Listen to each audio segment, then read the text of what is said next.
माननीय अध्यक्ष जी, आपके माइक को अनम्यूट कर लीजिए। बीएल कोहली साहब।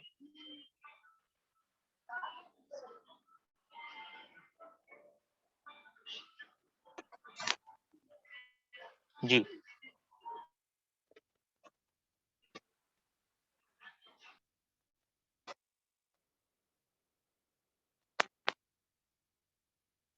आपकी आवाज नहीं आ रही साहब आपकी।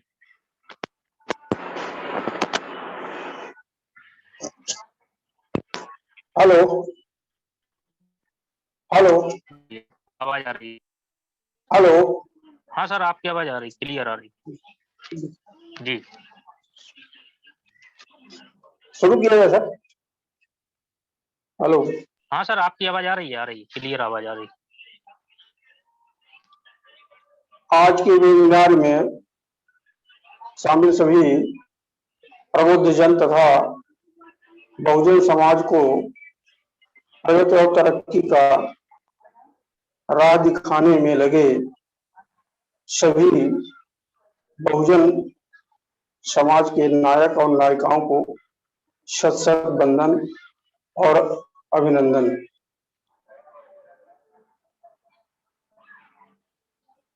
आज का वेबिनार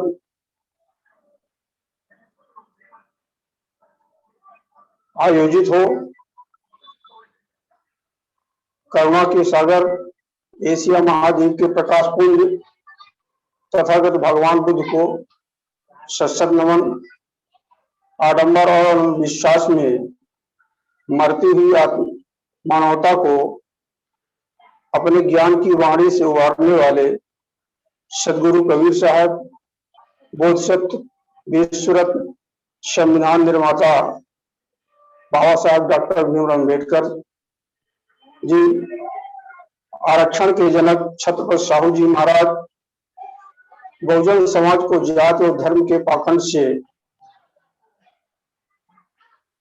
जगाने वाले ज्योतिबा फुले साहब, शिक्षा की देवी माता सावित्रीबाई फुले जी, त्याग और ममता की मूर्त माता रमाई जी, धर्म और भाग भगवान को झूठा साबित करने वाले पेरियर साहब, स्वतंत्र भारत में सोते हुए बहुजनों को जगाने वाले मानवर कांशीराम साहब तथा समय समय पर बहुजन समाज को जगाने वाले सभी संत महापुरुष तथा सभी बहुजन क्रांति वीर नायक नायिकाओं को शत शत वंदन अभिनंदन।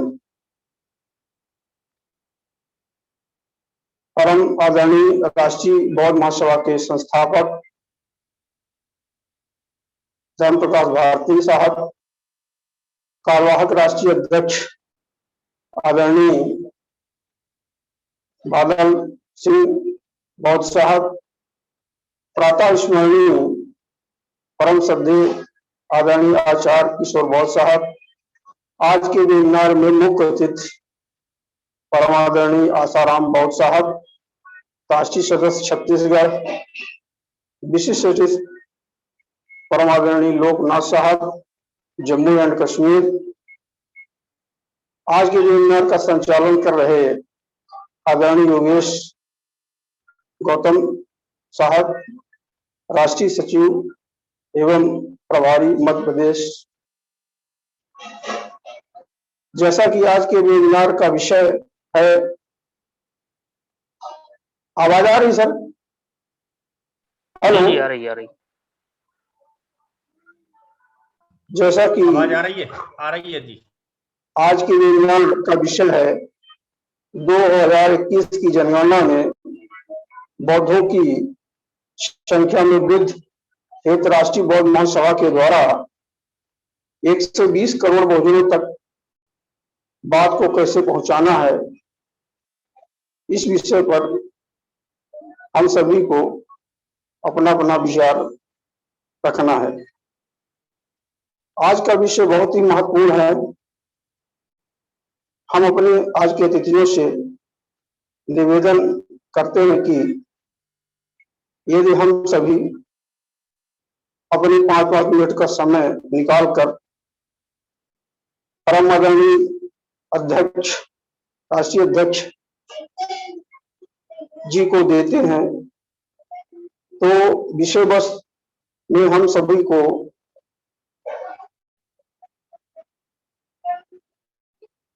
मार्गदर्शन प्राप्त होगा।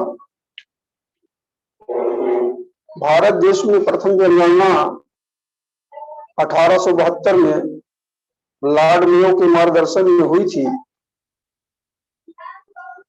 2000 की जनगणना में भारत की विश्व में 17.5% जनसंख्या थी। 2021 की जनगणना यह 15वीं जनगणना है और स्वतंत्र भारत की 7वीं जनगणना है।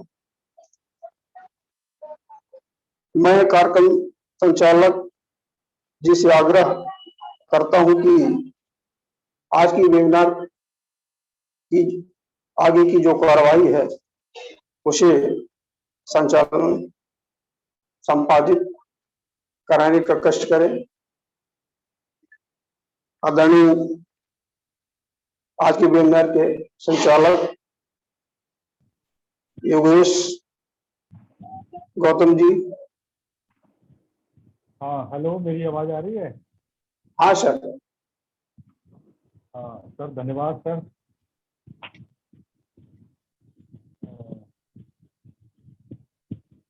थोड़ा सा माफी चाहता हूँ, मैं थोड़ा सा लेट जी। सभी साथियों को जय भीम, नमो बुद्धाय। और जैसे अभी आपने बताया है और उन्होंने मीटिंग को चालू करने के लिए अनुमति प्रदान की है, बहुत बहुत आभारी सर। आज का मीटिंग है जो जनगणना 2011 अनिवार्य है, उसमें बौद्धों की गिनती भी सुनिश्चित करनी है, ऐसा हमें संगठन के माध्यम से प्रचार विचार करना है। तो मैं मीटिंग को सुचारू रूप से चलाता हूं और जैसे थोड़ा सा मैं संचालन के रूप में थोड़ा संक्षिप्त में मैं अपनी जो जनगणना है और उसके बारे में थोड़ा सा मैं बताने का प्रयास करूंगा कि जनगणना जो 1878 से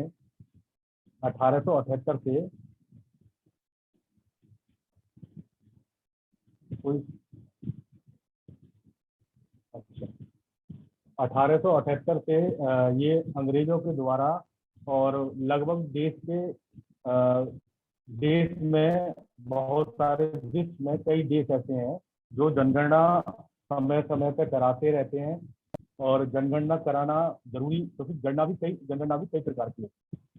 जैसे इसमें अभी जो हमारा मूल है वो जाति जनगणना के हिसाब से है, वहाँ व्यक्तिगत जनगणना भी होती है और जनगणना कराने से ये एक देश को ये सही ढंग से चला सकें। जो लोग अपेक्षित हैं, जिन लोगों को सामाजिक ढांचे पर बराबरी हकदार देना है, इसके बारे में जनगणना के माध्यम से हमें पता चल जाता है। इसलिए जनगणना कराना जरूरी है कि कितने जातीय के लोग इस देश में रहते हैं और उनमें कितने सामाजिक आर्थिक दृष्टि से कितने स्थिति उनकी कैसी है। अगर उसकी आर्थिक स्थिति जब हमें किसी देश के जाति के समुदाय की पता चल जाती है, तो हम अगर किसी की खराब होती है तो जो राजनीतिक सत्ता उस समय वर्तमान में जो भी रही होती है वो उनके कल्याण के लिए नीतियां बनाती है। तो आज का जैसे हमारे मुख्य अतिथि है माननीय आसाराम बौद्ध जी, सदस्य हैं कार्यकारिणी, आप हैं छत्तीसगढ़ से। और विशिष्ट अतिथि है माननीय Loknath ji, retired district agriculture Jammu Kashmir के हैं। तो मैं पहले अपने वक्ता के रूप में विशिष्ट अतिथि मैं उनसे अनुरोध करता हूं, अगर मेरी आवाज़ सुन रहे हैं, अपना माइक अनम्यूट कर लें सर, माननीय लोकनाथ जी।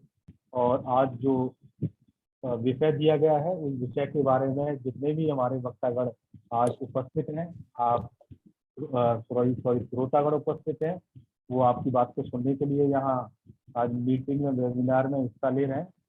तो माननीय विशिष्ट अतिथि माननीय लोकनाथ जी से मैं आग्रह करता हूँ वो अपना विषय पर बात रखें।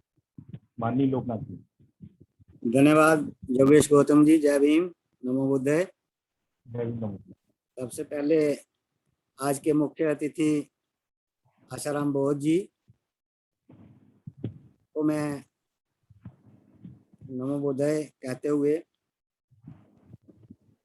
सभी समान साथियों का आभारी हूँ जिन्होंने मुझे आज ये इस मौके पर आज बोलने का अवसर दिया है। आज का जो विषय है ये बहुत ही इम्पोर्टेंट विषय है। जैसे कि 2021 की सेंसस होने जा रही है, इसमें हमारे देश में बहुत कम संख्या है जो आती है। इसमें रिकॉर्ड में जो संख्या आती है बौद्धों की बहुत कम है। तो हमें बाबा साहब के बताए हुए मार्ग पर चल के इस संख्या को बढ़ाना है। तो मैं इसके लिए जो कुछ हमारे राष्ट्रीय बौद्ध महासभा के अध्यक्ष धर्म प्रकाश भारती जी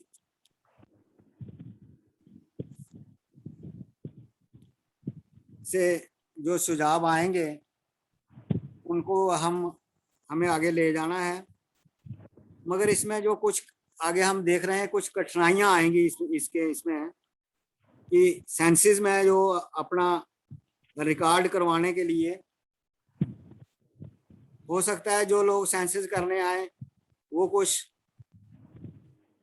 अपनी आनाकानी करें, अपनी मनमानी करें, उसमें लिखने में करें। तो उसके लिए अगर कुछ पहले ही कोई हमारे पास कोई सर्टिफिकेट हो तो उससे संख्या हर स्टेट में बढ़ सकती है। जम्मू कश्मीर में भी ऐसी बात नहीं है।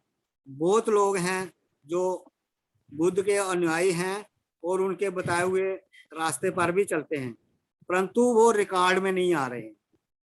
हमारे जम्मू कश्मीर में जो लोग हैं वो बहुत सारे लोग ऐसे हैं जो अंधविश्वास से बाहर हैं और बुद्ध के अनुयायी भी हैं, बाबा साहब के अनुयायी भी हैं, बुद्ध धर्म को फॉलो भी कर रहे हैं, ज्यादा नहीं कर रहे हैं, थोड़ा बहुत कर रहे हैं। मगर परेशानी ये आ रही है कि उनकी गिनती जो है वो अभी तक बुद्धों में नहीं आती है। इस देश में वो अभी तक उनका रिलीजन जो है लिखने में हिंदू ही चल रहा है और हिंदू में आगे उनकी वो जाते हैं, जैसे एससी हैं, एसटी हैं, ओबीसी हैं, उनमें भी जाते हैं।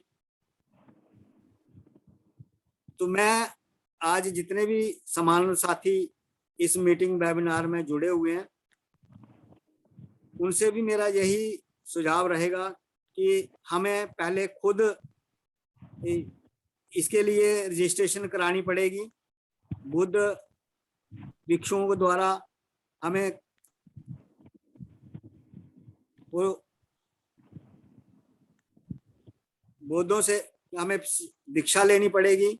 दीक्षा लेके हमें बुद्ध का मार्ग सच्चे मन से मानना चलना पड़ेगा उसके ऊपर।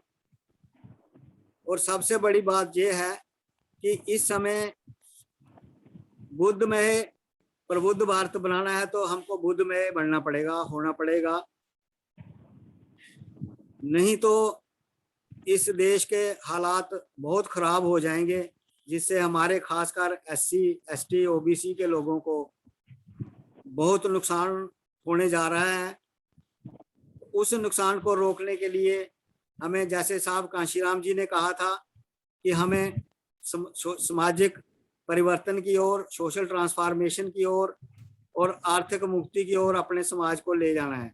तो सामाजिक परिवर्तन तो तभी होगा जब हम बाबा साहब के बताए हुए रास्ते को अपनाएंगे और सही मायनों में उनके बताए हुए रास्ते पर चलेंगे और हिंदू रिलीजन को क्विट करके बुद्ध रिलीजन को अडॉप्ट करेंगे। तो वो तभी होगा कि यदि हम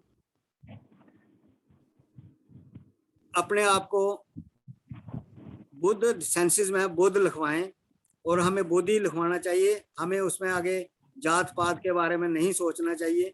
कुछ लोग ये भी सोचते हैं कि हमारा आरक्षण चला जाएगा या नुकसान हो जाएगा। ये आरक्षण से अभी तक कोई ज्यादा लोगों को फायदा भी तो नहीं हुआ है। चंद लोग हैं इस देश में जिनको फायदा हुआ है। मेजॉरिटी में तो कहीं 15%, आप 15% लगा लो, टोटल में से 15% एससी को हुआ, 7.5% एसटी को हुआ होगा, इससे ज्यादा तो नहीं हुआ। बाकी जो 85% शेड्यूल कास्ट हैं या 93.5% जो एसटी हैं, वो तो बेचारे इससे वंचित ही हैं, उनको फायदा नहीं हो रहा है। मगर अगर हम बुद्धमय हो जाते हैं तो उनको एक तो सबसे बड़ी बात यह है कि उनको वे ऑफ लाइफ जो है वो मिल जाएगा, एक अच्छा वे ऑफ लाइफ मिलेगा। और जिसका वे ऑफ लाइफ अच्छा होता है उसका जीवन वो है अपने आप ही ठीक हो जाता है।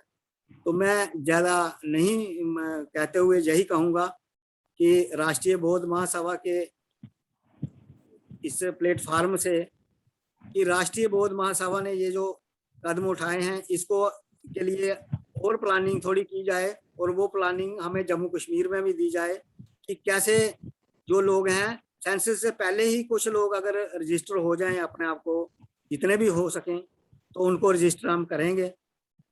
तो मैं इतना ही कहूंगा। सभी समान साथियों को जय भीम, नमो बुद्ध। धन्यवाद साहब जी। आपके हमारे विशिष्ट अतिथि साहब ने हमें आग्रह किया है हम सभी को बुद्ध लिखना चाहिए और अपने आप को संवैधानिक रूप से बुद्ध का प्रयोग करें, उसको रजिस्ट्रेशन कराएं और हमें दीक्षा प्रॉपर वे में लेनी चाहिए। उनका सारांश यही है कि बुद्ध लिखने से कुछ नहीं होगा, उसको प्रॉपर वे में रजिस्टर कराना बहुत जरूरी है। और अगर एक बार आप बुद्ध की विचारधारा मानते हैं, आपका जीवन अपने आप में बदल जाएगा। ऐसा उन्होंने हमारे लोकनाथ जी ने हमारे जम्मू कश्मीर से हमें संबोधित किया। अभी हम बहुत बहुत धन्यवाद कहते हैं और हम आशा करते हैं कि आप हमें ऐसे ही मार्गदर्शन देते रहें। और जैसा आज का विषय है और जनगणना के बारे में लगभग भली भांति सारे लोग जानते हैं, ये जनगणना जो भी होती है वो प्रत्येक 10 साल में इसको कराया जाता है।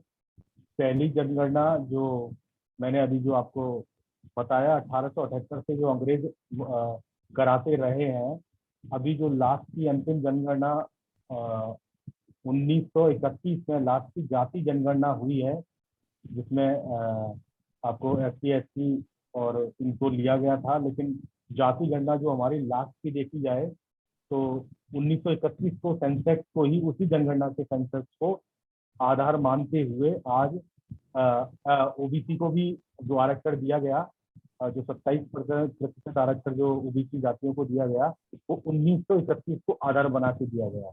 और हमारे क्योंकि मेरा केवल संचालन है तो मैं ज़्यादा इस पर विचार नहीं करूँगा। और हमारे जो आज के मुख्य अतिथि हैं, आप वो आपको इस बारे में अधिक विस्तार से समझाएंगे। तो मैं आग्रह करता हूं हमारे मुख्य अतिथि माननीय आशाराम बौद्ध जी, जो सदस्य कार्यकारी हैं छत्तीसगढ़ से, वो अपना माइक अनम्यूट करें और अपने मुख्य अतिथि संबोधन करें। सर, माननीय आशाराम बौद्ध जी। माननीय आशाराम बौद्ध जी जुड़े हुए हैं सर?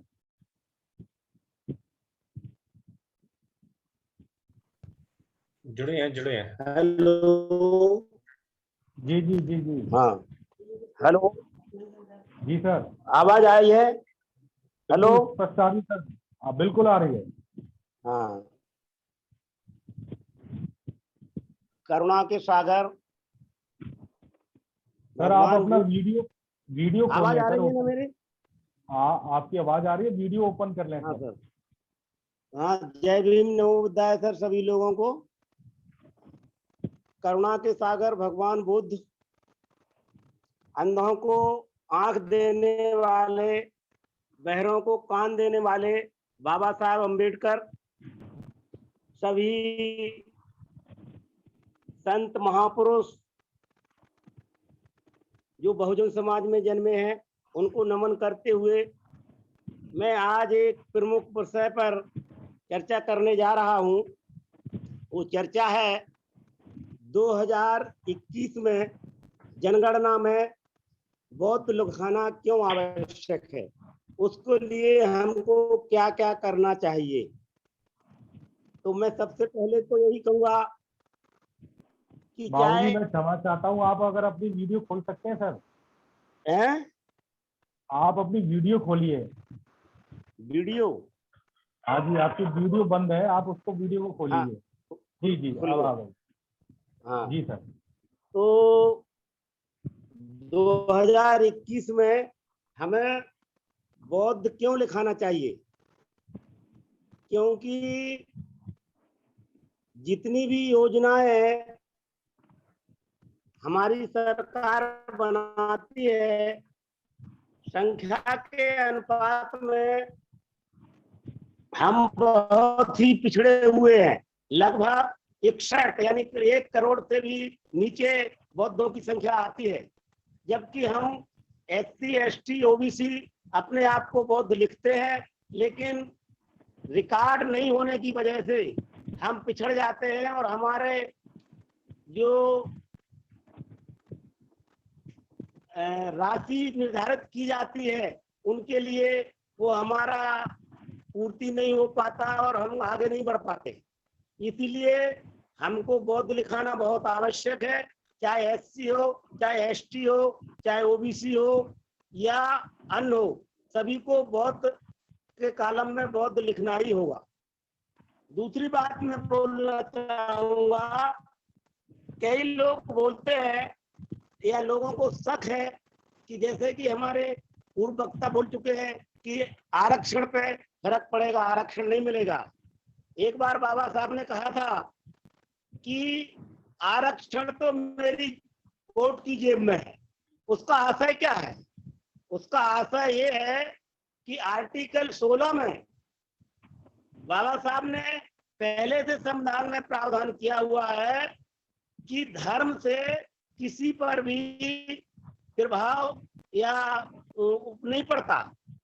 जो आरक्षण जिसको दिया जा रहा है, आरक्षण मिलता रहेगा, लेकिन उसके लिए कोशिश करनी पड़ेगी, लड़ाई लड़नी पड़ेगी, एकजुटता लानी होगी। इसलिए मेरा मतलब ये है कि चाहे SC हो, चाहे ST हो, चाहे OBC हो, वो धर्म के कॉलम में बौद्ध धर्म लिख सकता है, बुद्ध धर्म लिख सकता है। उससे क्या होगा, बौद्धों की संख्या बढ़ेगी, उनकी जो है बौद्ध धर्म की संख्या बढ़ने से उनकी जो है राशि निर्धारित हो जाएगी, उस अनुपात में राशि ज्यादा मिलेगी तो उनका विकास हो पाएगा। और सबसे बड़ी बात, हमको इंटरनेशनल लेवल पर बुद्धिज्म सोसाइटी जो बोलते हैं वहां पर भी जगह मिलेगी, वो प्लेटफॉर्म भी हमारे लिए निर्धारित हो जाएगा। तो मेरा कहना ये है कि सभी लोगों को अपने कॉलम में 2021 में संख्या को बढ़ाना है और जो 60 लाख जो बौद्धों की संख्या आती है उसको लगभग 20 करोड़ तक ले जाना है। तो मेरा आशय सिर्फ इतना है कि जो है बौद्धों को लिखने से कुछ नहीं होगा, भिक्षुओं के द्वारा वो लेकर के रजिस्टर कराना होगा और रजिस्टर कराने से हमको ये फायदा मिल सकता है। दूसरी बात मैं बोलना चाहूंगा, मान के चलता हूं कि अगर के हमको आरक्षण की सुविधा कुछ समय के लिए हमको प्रभावित भी होती है तो भी हमको एक रास्ता ऐसा मिलता है जिससे हम इंटरनेशनल लेवल पे जुड़ जाते हैं और हमारा जो है आत्म स्वाभिमान, क्योंकि दुनिया में स्वाभिमान से जीना ही एक अच्छा रास्ता है। स्वाभिमान से जीने से वैसे कुत्ते और बिल्ली भी जीना जीते हैं, लेकिन उनकी दिनचर्या क्या रहती है और हमारी दिनचर्या क्या रहेगी उस पर जो है विचार करना होगा। इसलिए बौद्धों को जो हम बोलते हैं लिखते हैं उनको रजिस्टर करा करके ही अपनी संख्या को बढ़ाना होगा। इसके लिए मैं राष्ट्रीय बौद्ध महासभा की तरफ से अपने अध्यक्ष महोदय को, जो भारती साहब है, उनसे अनुरोध करूंगा कि वो कोई ऐसा प्लान, ऐसी रूपरेखा लाए जिसमें जो है बौद्धों को रजिस्टर करने के लिए कुछ जो है सुविधा हो सके। उनको ऐसा रास्ता दिखाना चाहिए, क्योंकि हमारे में से कुछ साथी ऐसे हैं जो उसको कैसे रजिस्टर कराना है उसके बारे में तो उनको प्रक्रिया मालूम नहीं है। तो अंत में मैं यही कहूंगा कि ये प्रक्रिया को समझाते हुए और जो है उसमें मार्गदर्शन देने की कृपा करेंगे भारती साहब। दूसरा मैं ये बोलना चाहूंगा कि जितने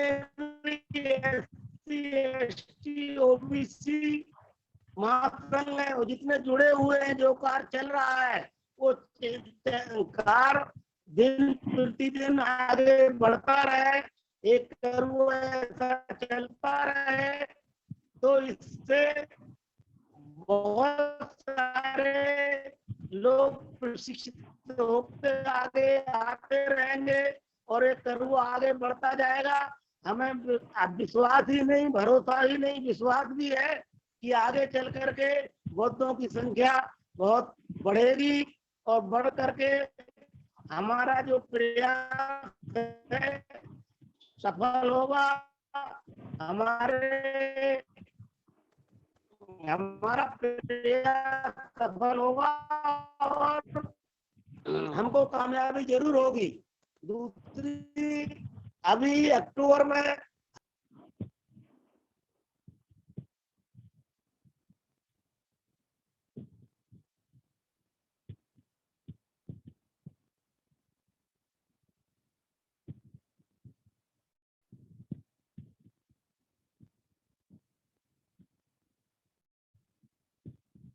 मैं समझता हूँ शायद नेटवर्क की थोड़ी सी प्रॉब्लम तो चली रही है, आप लोग सब देख ही रहे हैं। अब तो कुछ ज़्यादा ही नेटवर्क की समस्या हमारे मंच पे देखी जा रही है। ऐसा लग रहा है जैसे कि किसी को इस मंच के बारे में पूर्ण रूप से ज्ञान है और इस पर कितना अच्छी तरीके से काम चल रहा है। तो पता नहीं कई मनवादी व्यवस्थापकों की नज़र से मंच पे नहीं चली गई है, वो कहीं ना कहीं अक्सर देखा गया है। मैं समझता हूँ अभी दोबारा हमारे मुख्य अतिथि साहब जुड़ेंगे। जब तक मुख्य अतिथि साहब नहीं जुड़ते हैं मैं समझता हूँ थोड़ी सी जानकारी जैसे जो जनगणना है हमारे बौद्धों की, जो जैसे भी हमारे मुख्य अतिथि साहब बता रहे थे, तो उसमें यही है कि जो 1931 की जो जनगणना है और हमारे जैसे पूर्व में हमारे संस्थापक अध्यक्ष जी ने भी हमें बताया था, हमारे कार्यवाहक अध्यक्ष जी ने भी हमें बताया था कि क्यों जरूरत पड़ी हमें RBM की स्थापना की, क्योंकि जब हमारी बौद्धों की स्थिति और संख्या काफ़ी अच्छी थी, लेकिन वो धीरे धीरे आज घटती ही आ रही है। तो ये जब हमारे सारे संस्थाएं हैं, हमारी जो सामाजिक संस्थाएं हैं, वो अपना मूल्यांकन सही तरीके से नहीं कर पाए, मूल्यांकन करने में विफल रहे, बौद्धों की स्थिति जो संख्याओं को आगे बढ़ाना चाहिए था तो बढ़ाने में सफल नहीं हुए। तो इसी वजह से, क्योंकि काम तो किसी ना किसी को करना है और किसी के भरोसे कहा जाता कि अगर कोई वो संस्था है जो विशेष संस्था है, ये काम उसको ही देखना है, उसका दायित्व ही बनता है, तो ऐसे हम हाथ पे हाथ रख के बैठ तो नहीं सकते थे। तो मैं समझता हूँ कि राष्ट्रीय बौद्ध महासभा ने जिम्मा जो उठाया है और इसको हम सारे लोग मिलकर पूरा करने की पूरी करते हैं और इसमें आगे भी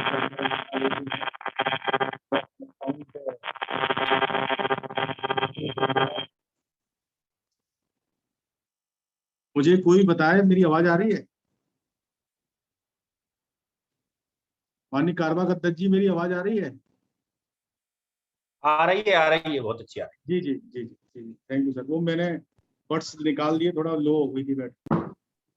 हाँ, तो उससे डिस्टर्ब हो रहा था। जी जी, तो उसमें अभी जो आज की स्थिति बनी हुई है, जो मैं इसमें जनगणना के उसमें बताना चाहता हूँ, 1931 की जाति जनगणना जो चली आ रही है, इसमें SC ST और OBCओं का जो आरक्षण है वो आज उसी प्रारूप पर है। और 1931 के बाद में जो 1941 की जनगणना होनी थी, मैं इस पे एक इतिहास के रूप में जाऊंगा और मैं आपको बताने की कोशिश करूंगा कैसे मनवादी लोग इस जातिगत जनगणना को नहीं होने देना चाहते हैं। उसका एक आपको पूरी तरीके से जब मैं बताऊंगा तो समझ में आएगा कि 1941 की जब जनगणना होनी थी तो उस समय आपने सबको पता है वो विश्व युद्ध चल रहा था उस समय।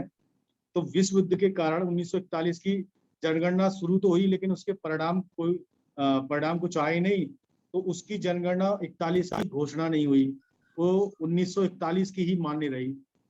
फिर 1991 में अगली जनगणना की बात होती थी, तो 1991 में जब जनगणना की बारी आई तो 1991 में देश आजाद हो गया। मतलब जब 1991 की आई तो 1991 में देश आजाद हो गया था। तो देश के जो नीति निर्माता थे उस समय के, एक उन्होंने क्या सोचा कि एक आधुनिक मॉडल, भारत का एक आधुनिक मॉडल बनाते हैं, मतलब उनके ये वक्तव्य थे, और जाति पाति को खत्म करते हैं, तो जाति की जनगणना कराने की जरूरत नहीं है। तो उन्होंने धीरे धीरे सोचा कि इससे जातियां खत्म हो जाएंगी, क्योंकि जनगणना कराएंगे तो फिर जातियां बढ़ेंगी, ऐसा उन्होंने कुछ दूसरी मानसिकता के रूप में कहा। लेकिन उनका करने का उद्देश्य यही था कि जाति जनगणना कभी इस देश में होने देना चाहते ही नहीं है। तो 1951 की जनगणना भी चली गई।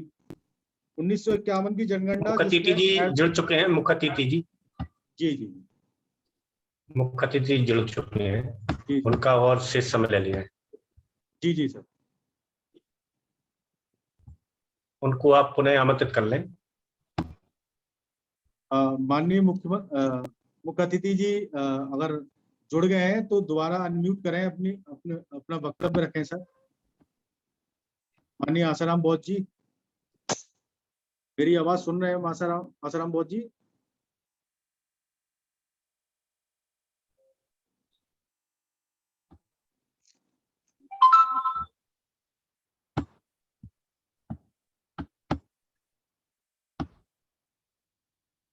संचालक जी अध्यक्ष जी को दे दीजिए इस समय। जी, मुख्य अतिथि जी नहीं है तो हमारे जो आज के अध्यक्ष जी हैं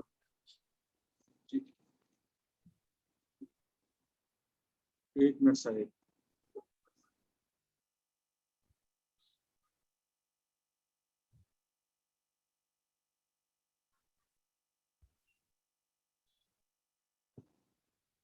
मैं अपने आज की जो अध्यक्षता कर रहे हैं माननीय BL कोहली साहब जी से, जो राष्ट्रीय कार्यकारिणी के सदस्य हैं, मैं उनसे अनुरोध करता हूं कि वो आए और अपने अध्यक्षीय उद्बोधन रखें। माननीय BL कोहली साहब।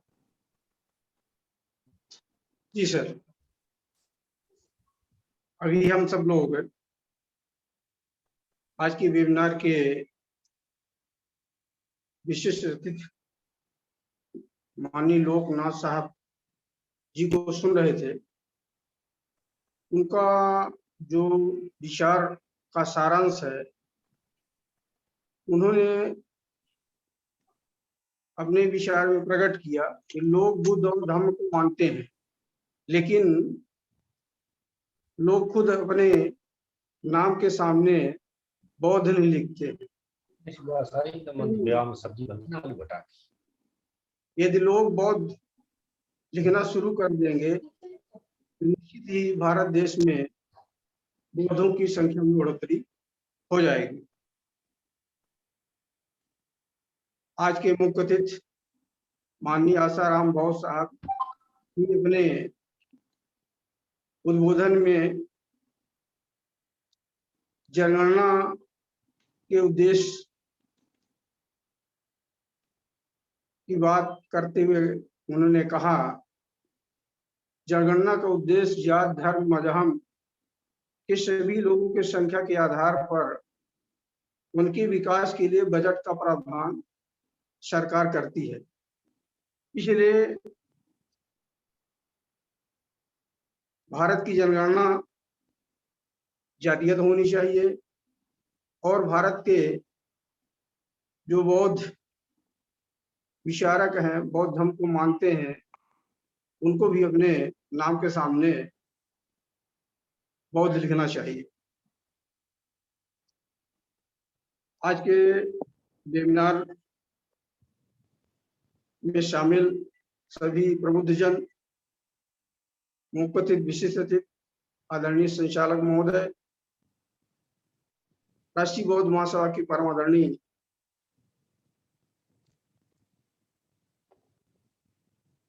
धर्म प्रकाश भारती साहब, कार्यवाहक राष्ट्रीय अध्यक्ष बादल साहब, प्रातः स्मरणीय राष्ट्रीय आचार्य किशोर बाबू साहब, राष्ट्रीय कार्यकारिणी प्रदेश के सभी पदाधिकारी, भारत देश के आरबीओ के सभी पदाधिकारी, उपासक एवं उपस्थित। थोड़ा मैं अपना विचार कुछ रखूंगा इस पर। जनगणना का उद्देश्य किसी भी देश के लिए शायद यही होता है कि देश के सभी जात, धर्म और मजहब के लोगों की संख्या को आधार मानकर उनकी मूलभूत सुविधाओं का निर्माण सरकार के द्वारा करके उन्हें मुहैया कराना होता है। मूलभूत सुविधाओं में शिक्षा, स्वास्थ्य इत्यादि इत्यादि बातों को शामिल किया गया है। भारत देश में मूलभूत सुविधाओं में गैर बराबरी और असमानता का बहुत बड़ा अंतर है और यह समस्या गुलाम भारत से चली आ रही है। भारत देश का जो बहुजन समाज है, जिसे वर्ण व्यवस्था में शूद्र वर्ण कहा गया है, उसकी देश की मूलभूत सुविधाओं में न के बराबर हिस्सेदारी है। जो शिक्षा, स्वास्थ्य, नौकरी, रोजगार में बहुत ही पीछे है, जबकि देश के सभी मूलभूत सुविधाओं में एक वर्ग का पूरी तरह से कब्जा हो गया।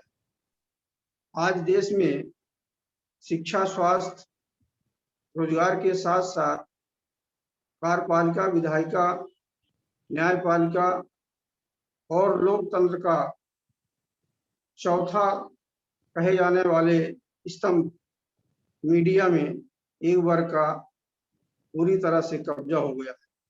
देश में ओबीसी की जातीय जनगणना की मांग आज की नहीं है, यह लंबे समय से मांग चली आ रही है। ओबीसी की यह मांग उसी मूलभूत सुविधाओं की असमानता का एकमात्र कारण है। भारत देश में यदि भारत के संविधान के उद्देश्य का ही मात्र पालन किया गया होता तो आज मूलभूत सुविधाओं में गैर बराबरी और असमानता न होती और देश सचमुच विश्व गुरु और सेना का चिड़िया होता। विश्व के किसी भी देश में धार्मिक परिवर्तन का कारण मूलभूत सुविधाओं में असमानता ही प्रमुख कारण रही है। लेकिन बौद्ध धर्म ही एक ऐसा धर्म है जिसे खुद विश्व के लोग तन, मन, धन और जनजीवन के कल्याण में लोक धर्म माना और विश्व के कई देशों ने बौद्ध धर्म को स्वीकार किया और अपने देश के प्रगति में बौद्ध धर्म को अपने देश के संविधान के मूल उद्देश्य की भूमिका में रखा है। बौद्ध धर्म न जात, न वर्ग, न वर्ण, न धर्म, न मजहब को बढ़ावा देता है और न सामाजिक, आर्थिक, राजनीतिक और न ही मूलभूत सुविधाओं में असमानता को बढ़ावा देता है। बौद्ध धर्म को लोक धर्म, जिसे मानव कल्याण कहकर विश्व ने स्वीकार किया है। बौद्ध धर्म को विश्व के धर्मों की सूची में शामिल कर उसके नजरिए से नहीं देखना चाहिए। यदि ऐसा जिस दिन भारत और विश्व के लोग स्वीकार करते हैं तो भारत ही नहीं बल्कि पूरे विश्व का कल्याण समानता क्रम में होगा और सचमुच विश्व शांति का परिदृश्य विश्व जगत में होगा। आरबीएम के जो 25 तरह की जन समस्याओं का आंदोलन 2020 से लगातार चालू है। शिक्षा, स्वास्थ्य, रोजगार, निजीकरण से बहुत ही प्रभावित हुआ है, जो भारत देश के मानवता में बहुत ही आने वाले समय में घातक सिद्ध होगा। आज के वेबिनार में हम अपने अतिथियों से निवेदन किया था कि हम सभी 5-5 मिनट का समय निकालकर अपने परम आदरणीय राष्ट्रीय अध्यक्ष धर्मप्रकाश भारती साहब को देंगे, ताकि आज का जो विषय बहुत ही गंभीर है, देश में आज बहुत बड़ा उठाव है और इस विषय पर हम सबके मार्गदर्शक संस्था के संस्थापक का आशीर्वाद और मार्गदर्शन आज के विषय पर विस्तृत रूप से हम सबको मिलेगा। मैं आदरणीय संचालक महोदय जी से निवेदन करता हूं कि परम आदरणीय अध्यक्ष महोदय का आशीर्वचन लिया जाए। जय भीम, नमो बुद्धाय। धन्यवाद माननीय BL कोहली जी साहब, आपने भी कम समय में अपनी बात रखी और स्पष्ट रूप से हमें ये बताने की कोशिश की कि हमें कितना सचेत रहना है, कितना आगे के भविष्य में काम करना है। और सर, आपका बहुत बहुत धन्यवाद। आपने जो आज अध्यक्षता में आपने हमें सुझाव दिए हैं, हमें हमारे राष्ट्रीय बौद्ध महासभा के संस्थापक अध्यक्ष जी जी माननीय संचालन जी, 5 मिनट राष्ट्रीय कार्यकारी अध्यक्ष जी को दे दो। ओके सर, जैसा माननीय अध्यक्ष जी ने जैसे अभी आदेश दिया है, आपने सुना है। मैं माननीय कार्यकारी अध्यक्ष माननीय बादल सिंह बौद्ध जी से अनुरोध करता हूं कि आज के विषय पर वो भी अपना 5 मिनट 10 मिनट के लिए संबोधन रखें। माननीय बादल सिंह बौद्ध जी। बहुत बहुत साधुवाद माननीय संचालक जी, बहुत बहुत आभार हमारे संस्थापक महोदय का। आज का मुख्य विषय का जो पार्ट है वो ये है कि जनगणना में हमको बौद्ध लिखाना है। जनगणना तो होती है और हर 10 साल बाद होती है और हर 10 साल बाद हम लिखाते भी चले आए, लेकिन इस बात का आज जो जोर दिया गया है वो ये दिया गया है कि हमको बौद्ध लिखाना है। तो लोकनाथ साहब ने इस पर एक क्लियरिफिकेशन के लिए रखा था कि इसमें कई समस्याएं आएंगी। तो साहब पिछली बार कई बार बता चुके हैं कि दो तीन प्रकार के बौद्ध आप बन सकते हैं। पहले तो आप किसी भी भंते जी से या किसी संस्था से आप बुद्ध होने का, दीक्षा लेने का प्रमाण पत्र ले लीजिए। मैं प्रैक्टिकली बता रहा हूँ, सीधी बात करके। पहले तो हम क्या करेंगे कि एक दीक्षा प्रमाण पत्र प्राप्त कर लेंगे, और दीक्षा पत्र प्राप्त करने के उपरांत 2 पेपरों में हम इश्तिहार जारी करेंगे कि मैं फला फला, मेरा ये नाम था, और दीक्षा लेने के बाद बादल सिंह बौद्ध हो गया हूँ, और आज से मुझे बादल सिंह बौद्ध नाम से जाना जावे। तो एक तो पेपर आपके लोकल बॉडी का चाहिए और एक पेपर आपका स्टेट बॉडी का होना चाहिए। इन 2 पेपरों में इश्तिहार निकलना चाहिए। और एक और डीड फॉर्म होता है, उस डीड फॉर्म में आपकी जानकारी भरकर नोटरी कराकर जिला कलेक्ट्रेट में आप जमा कर दीजिए, या किसी भी एसडीएम डिप्टी कलेक्टर से आप मार्क कराकर, और जो हमारे स्टेट के या संभाग के गजट कार्यालय हैं, यहाँ से गजट निकलते हैं, उस गजट कार्यालय में लॉगिन फीस होती है गजट की, वो लॉगिन फीस जमा करके आप बौद्ध बन सकते हैं। ये विधिवत प्रक्रिया है सामान्य लोगों के लिए। और इसमें एक और वर्ग आ जाता है, कर्मचारी वर्ग।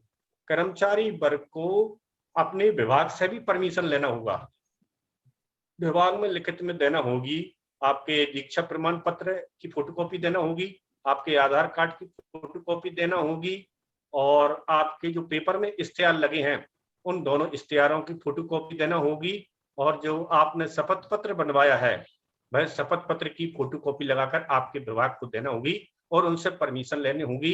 उस परमिशन के आधार पर आपके समस्त जो डॉक्यूमेंट हैं नौकरी के, उनमें वह परिवर्तन होगा।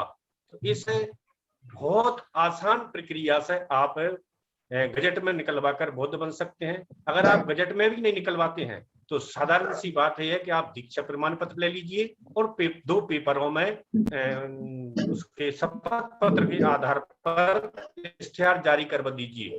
तो आपका दीक्षा प्रमाण पत्र, आपका 2 पेपर में निकाला गया इश्तिहार और शपथ पत्र, ये 3 चीजों से भी आप बौद्ध बन सकते हैं और सर्वसाधारण को घोषित कर सकते हैं। किसी को आपत्ति है जाहिर सूचना में तो इस पे आपत्ति लगाएं, अन्यथा इस सूचना के बाद से हम इस नाम से और बौद्ध के नाम से जाने जाएंगे।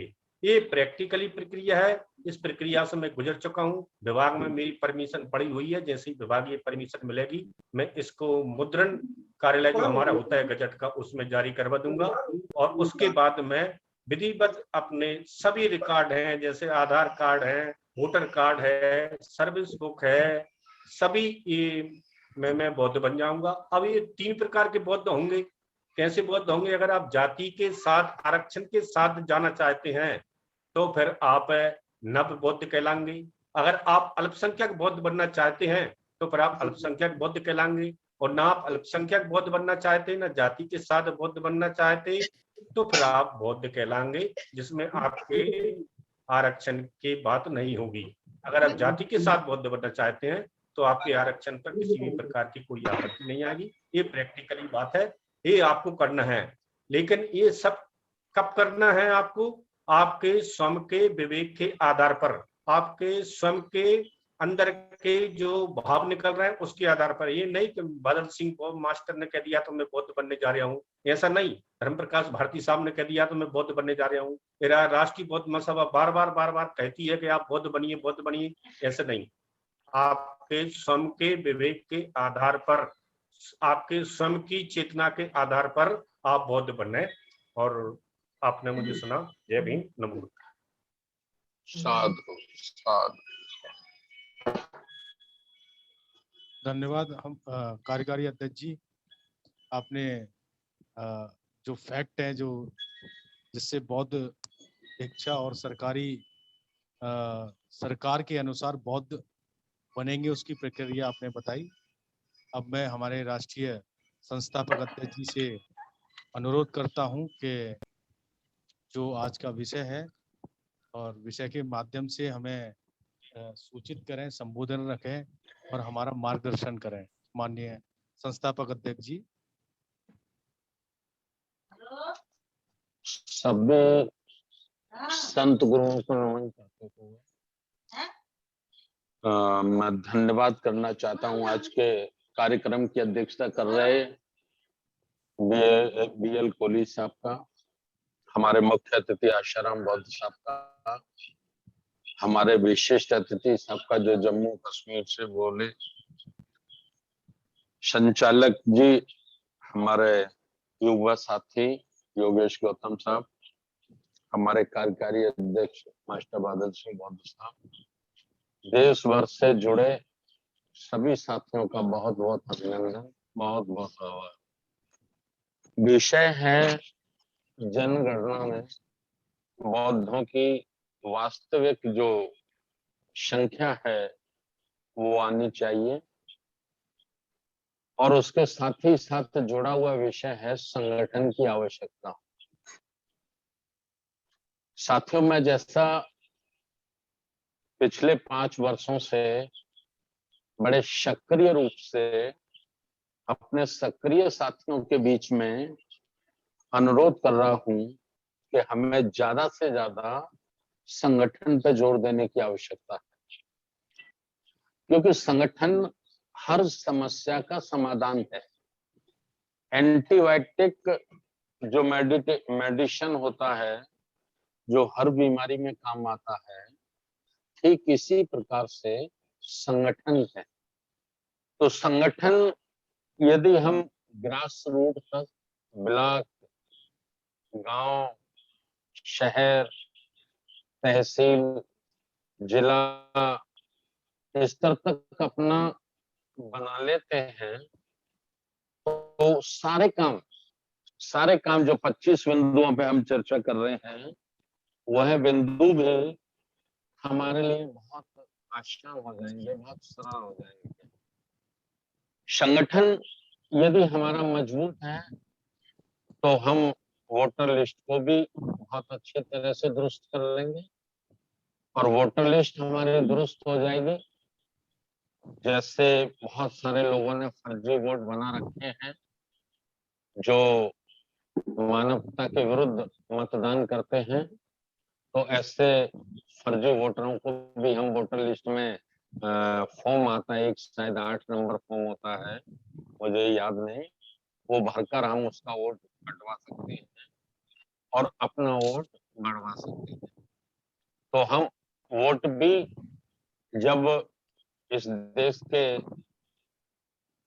असली बाशिंदों का या मूल निवासियों का, या जो वास्तविक राष्ट्रभक्त हैं, जो सच्चा लोकतंत्र, सच्चा संविधान चाहते हैं, ऐसे साथियों का हम वोट बड़े तादाद में बनवा लेंगे। जो छूटे पड़े हैं 10, 15, 20% वोट वोटर लिस्ट से छूटे पड़े हैं, और राजनीतिक दल उस ओर ज्यादा ध्यान नहीं देते, बहुजन समाज पार्टी को छोड़कर कोई पार्टी उधर ज्यादा ध्यान नहीं देती है, तो हमारे लिए वो भी एक बड़ा काम होगा। माननीय अध्यक्ष जी, माफी चाहता हूँ, थोड़ा आवाज आपकी ना क्लियर नहीं आ रही है, या तो इसको लीड को चेंज करें या थोड़ा सा उसको निकालें। ये नेटवर्क का मुझे लग रहा है प्रॉब्लम है, क्योंकि आवाज में दो कट बीच में फट रही है। अब कैसी आ रही है इस वक्त? अभी भी वैसे ही आ रही है। अभी भी वैसी आ रही है, तो मैं इसको निकाल दो, क्योंकि विशेष ऐसी बातें हैं वो सभी साथी स्पष्ट रूप से सुनना चाहते हैं। दूसरे मोबाइल से भी चेक कर सकते हो, आपके दोनों जुड़े हैं।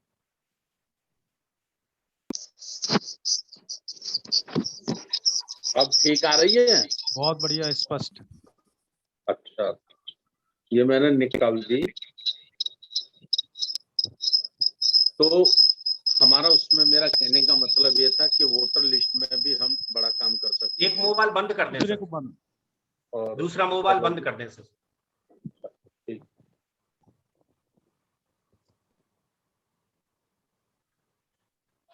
दूसरा जो आज का प्रमुख विषय है, तो वास्तव में करीब 20 और 25% लोग आज पूरे देश में बुद्ध धर्म को स्वीकार कर चुके हैं और अपने परिवार के संस्कार, जन्म संस्कार, गर्भ संस्कार, विवाह संस्कार, गृह प्रवेश संस्कार, मृत्यु संस्कार, ये सब बुद्ध धर्म के अनुसार कर रहे हैं। लेकिन सरकारी रिकॉर्ड में बिल्कुल भी उनके नाम दर्ज नहीं है। जैसा भी हमारे माननीय राष्ट्रीय कार्यकारी अध्यक्ष जी ने बताया, वो बातें हम लोगों को अमल में लानी है, उन पर ध्यान देना है। और विशेष ध्यान मैं आपका आकर्षित कराना चाहता हूं कि जनगणना में जिन कर्मचारियों की ड्यूटी लगती है, तो वह कर्मचारी ठीक मानसिकता के कर्मचारी नहीं होते। वो एक विशेष विचारधारा के कर्मचारी होते हैं। तो वो सबसे पहले आप लोगों की घर आते ही नहीं, वो एक ही जगह बैठकर नाम पूछते जाते हैं या वोटर लिस्ट से नाम भरते जाते हैं। और सबका जो कॉलम बना है धर्म का कॉलम, उसमें हिंदू हिंदू हिंदू हिंदू वो लिखते चले जाते हैं, क्योंकि उनको ये डायरेक्शन दिया जाता है। उनके जो गैर सरकारी आका हैं, सरकारी आका नहीं, सरकारी आका भी देते हैं उस विचारधारा के, लेकिन जो गैर सरकारी उनके आका हैं, जिनकी दिशा निर्देशन में वो लोग काम करते हैं, उनको कहा जाता है कि भाई कैसे भी करके हिंदुओं की संख्या कम नहीं होनी चाहिए। तो एक वो ये काम करते हैं जो मैंने आपको बताया। दूसरा क्या करते हैं कि जब वो जनगणना भी करते हैं और आप जाते हैं, आपसे पूछते हैं वो कि जी आपका कौन सा धर्म है, तो आप कहते हैं जी मेरा बुद्ध धर्म है। तो वो क्या करते हैं, आपके सामने पेंसिल से लिख लेते हैं, पेंसिल से वो लिख लेते हैं, आपको दिखा देते हैं और फॉर्म पे आपके साइन भी करा लेते हैं।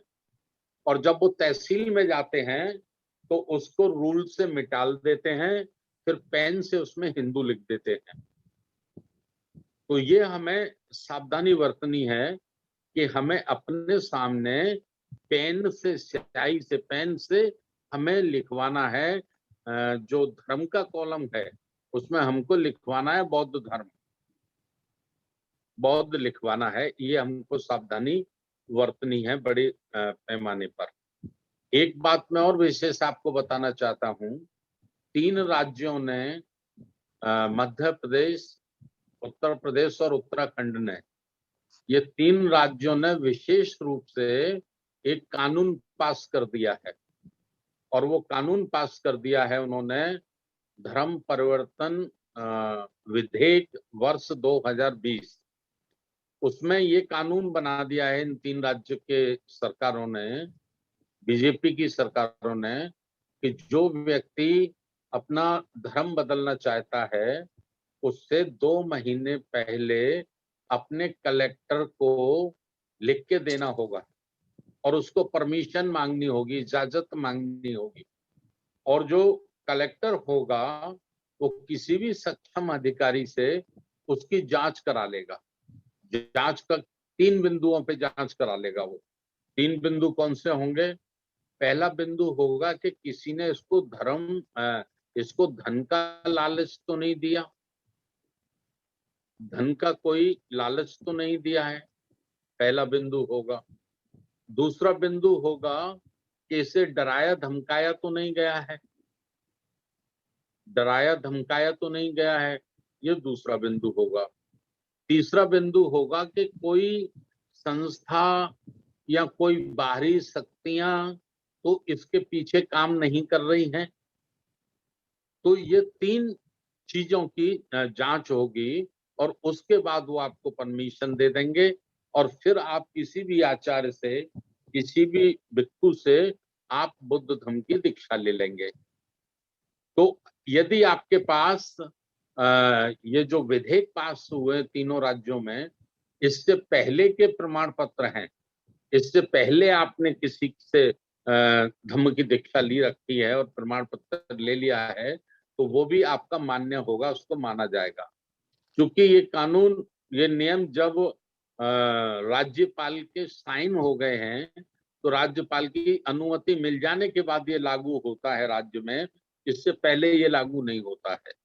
तो एक ये बात है। दूसरी बात, हमारे बीएम पटेल साहब ने भी मैसेज में लिखा था, बहुत अच्छा लिखा, कि हमको वॉल पेंटिंग करनी चाहिए, दीवारों पे लिखना चाहिए और जन चेतना हमको चलाना चाहिए कि जैसे ही जनगणना होती है तो जो बौद्ध लोग हैं तो वो निश्चित रूप से बड़े सावधान होकर अपने आप को बौद्ध लिखवाए। तो ये बहुत अच्छा है, ये सुझाव उनका मैं धन्यवाद करता हूं उनके सुझाव के लिए।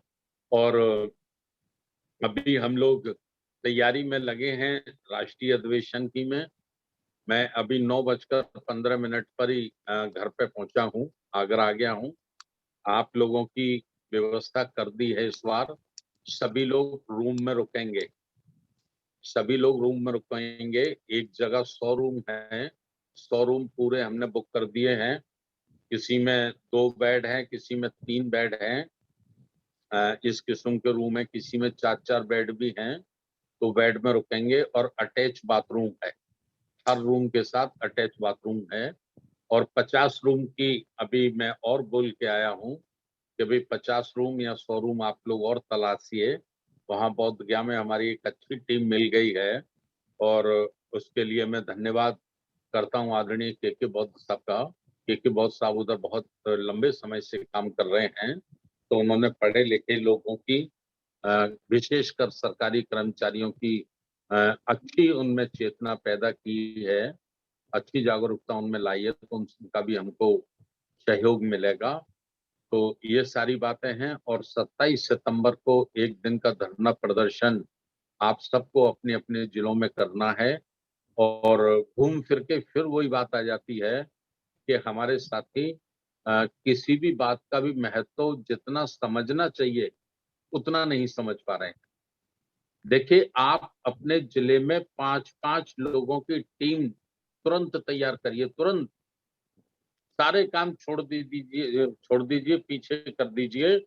अपने जिलों में 5-5 लोगों की टीम तैयार कर दीजिए और 5-5 लोगों की टीम तैयार हो जाएगी तो वो फिर 5 की टीम तहसील में 5 लोग तैयार कर देगी, 5 नगर में तैयार कर देगी, 5 ब्लॉक में तैयार कर देगी और ग्रास रूट पे ये मूवमेंट चलने लग जाएगा, ये आंदोलन चलने लग जाएगा।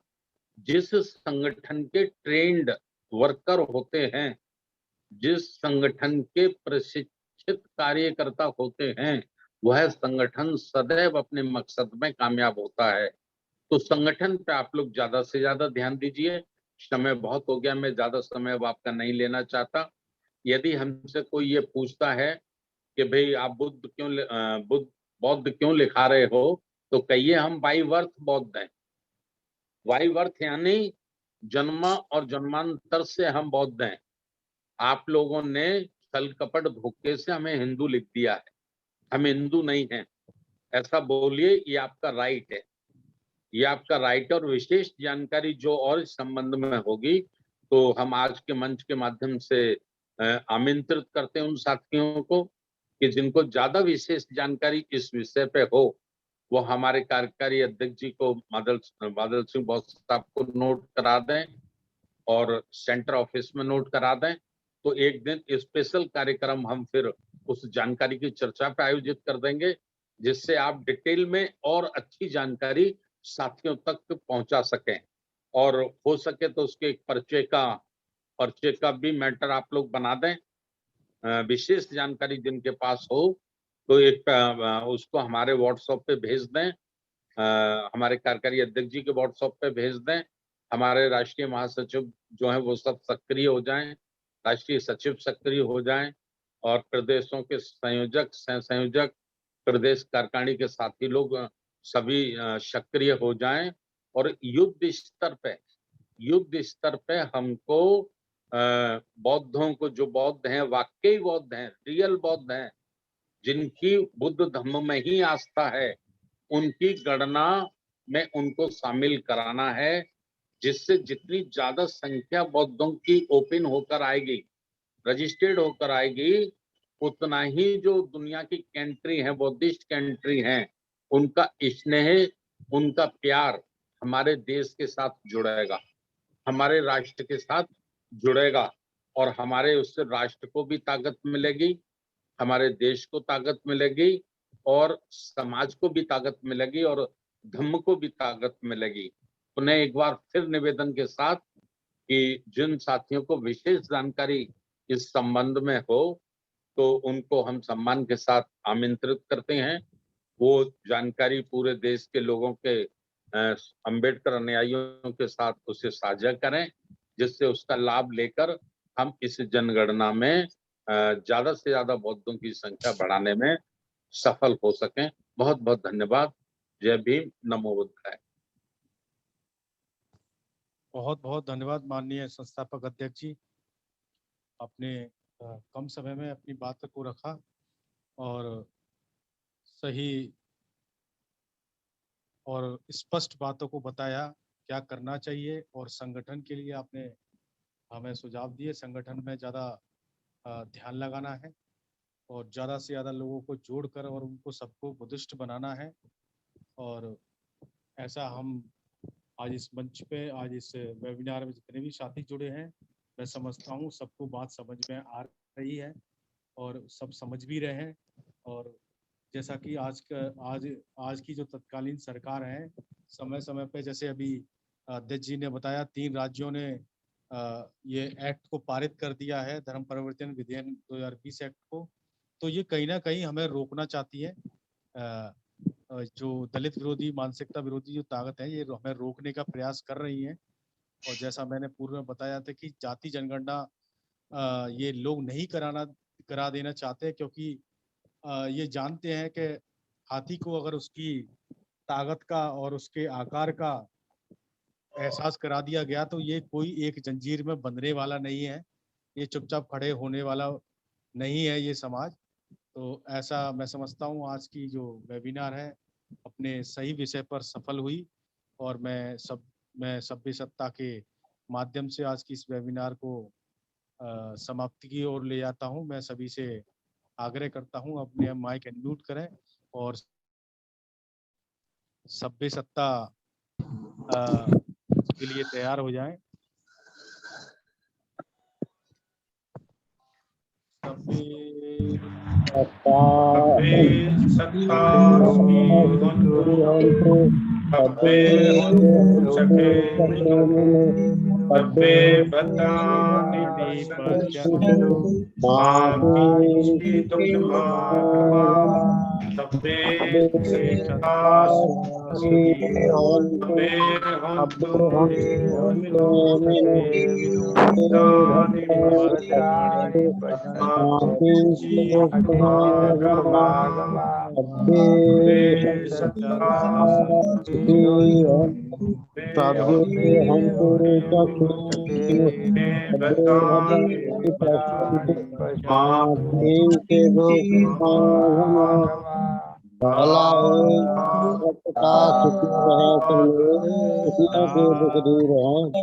वेबिनार के समापन की विधिवत घोषणा की जाती है। वेबिनार की समाप्ति सभी आदरणीय जनों का आदर, धम्मरात्रि। जय भीम। मेरी बेनती थी, अगर आप कोई प्रश्न